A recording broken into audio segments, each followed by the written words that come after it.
Olá, amigos. Estamos aqui hoje, domingo, aqui na chácara, assando uma carne numa churrasqueira que eu adquiri lá de São José do Rio Preto, do seu Zé e do Marcos.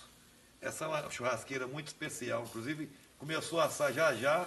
Olha que beleza. Então, a vocês todos aí eu recomendo a churrasqueira Giroprus do Zé de Ribeirão, lá de São José do Rio Preto, e o Marcos.